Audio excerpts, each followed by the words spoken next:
ઈજાઓ. દાઝવાની ઈજામાં ચામડી, સ્નાયુઓ, હાડકાં, જ્ઞાનતંતુ અને લોહીની નસોને ઈજા થાય છે. પ્રથમ ડિગ્રીનું દાઝવું. ચામડીનો ઉપરનો ભાગ 2 થી 3 ઇંચ જેટલો. બીજી ડિગ્રીનું દાઝવું. વચ્ચેના ગાળા સુધી ચામડી દાઝવી, 2 થી 3 ઇંચ જેટલો. ત્રીજી ડિગ્રીનું દાઝવું. સ્નાયુ અને હાડકાં સુધીનું દાઝવું.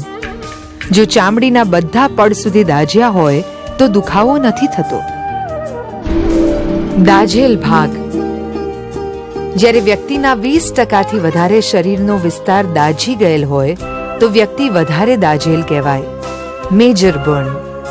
સામાન્ય રીતે દરેક અંગના 9%, જેમ કે હાથ એટલે 9%, એક પગ એટલે 18%.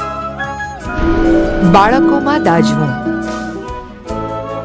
બાળકના શરીરનો 10% કે વધારે શરીરનો વિસ્તાર દાઝેલ હોય તો વધારે પડતું દાઝેલ કહેવાય. Major burn. ઓછું દાઝેલ વ્યક્તિની પ્રાથમિક સારવાર.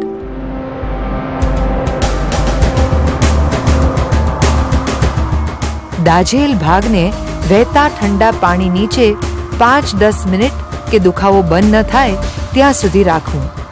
કોઈ પણ રીતે દાઝેલ ભાગને ઠંડો કરવો જરૂરી છે, પણ સીધો બરફ ન લગાડવો. દાઝેલ ભાગને ચોખ્ખા ન ચોંટે તેવા સ્વચ્છ જાળીવાળા ડ્રેસિંગ કે સ્વચ્છ કપડાથી ઢાંકી દેવું.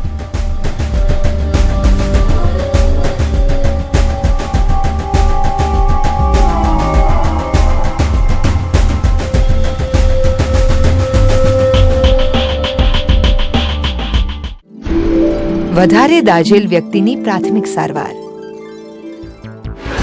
બળી ગયેલા કપડાં કાઢવા નહીં.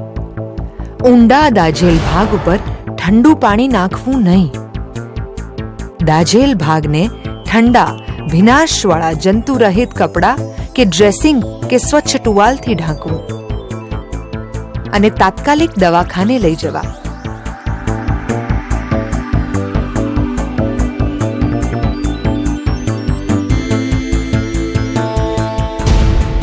કોઈ પણ અકસ્માતમાં કોઈ પણ ઈજાગ્રસ્તને ખોરાક અથવા પાણી મોં વાટે આપવું નહીં.